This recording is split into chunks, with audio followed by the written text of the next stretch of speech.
Liberals treat housing the way conservatives treat black markets. They attack participants while protecting the scarcity that creates the problematic behaviors they complain about.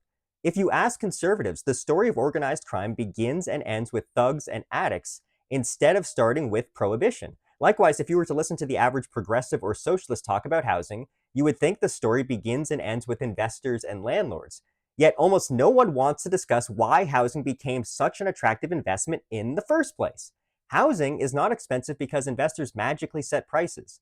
Housing is expensive because supply is artificially constrained through zoning, permitting, and other regulatory barriers to building. That artificial scarcity turns housing into a politically protected asset and makes speculation far safer and more profitable than it otherwise would be. And instead of dismantling the machinery producing scarcity, progressives usually prefer using politics to manage the consequences of scarcity. They would rather support redistribution, rent control, taxation, limits on investing, and public programs rather than liberalizing supply and solving scarcity economically.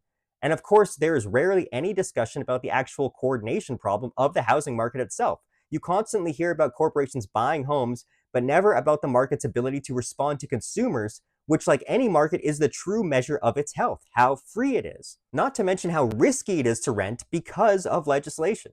I was licensed as a paralegal in Ontario over a decade ago now, and I know firsthand from being on both sides and from representing both sides how much this province increases the risks of renting by making it extraordinarily difficult to remove problematic tenants. Continuity of tenancy is treated as though it overrides ownership. Tenants are not owners, and pretending otherwise does not protect the housing market. It discourages participation in the housing market.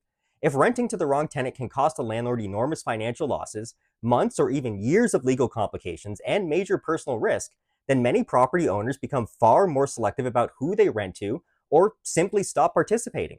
That further restricts supply and drives prices even higher. Once again, the incentives created by regulation end up producing the very scarcity and dysfunction progressives claim to oppose.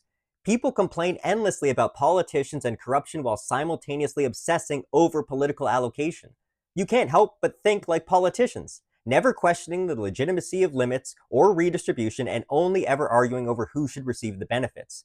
They love to complain about wealth and how it creates political power while also arguing that political power should expand.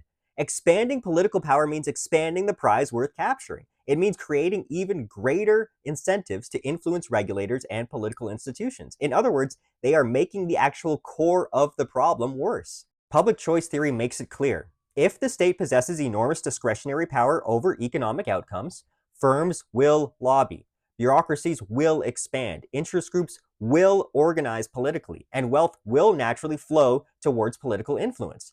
This is an inherent flaw in the incentive structure of government itself. People in the market can profit by offering value in trade, but it requires a government in order for anyone to profit through politics. This is why supporters of intervention have to make a distinction between good political wealth and bad political wealth, even though they are structurally examples of the same thing, replacing the market with political processes. Corporate bailouts are corruption, but student debt relief is compassion. Corporate lobbying is corruption, but union lobbying is compassion.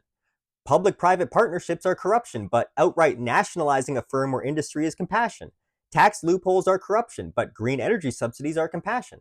Regulatory capture is corruption, but also expanding regulatory power is somehow the solution. These are all just different forms of political allocation. It's simply that some receive cultural moral laundering, while others are demonized. They are all forms of socialism. The truth is, you cannot produce cronyism without taxation and regulation. There is no way to get to corruption through the robust application of private property rights. It's never been a flaw of capitalism or the market. It's a flaw of accepting political regulation in society. Anti-billionaire rhetoric ultimately narrows blame to individuals instead of questioning the institutional architecture that makes political influence economically valuable in the first place. It distracts people from criticizing intervention itself. If political power can allocate wealth, wealth will inevitably organize around political power. And when that happens, politics becomes the primary investment market.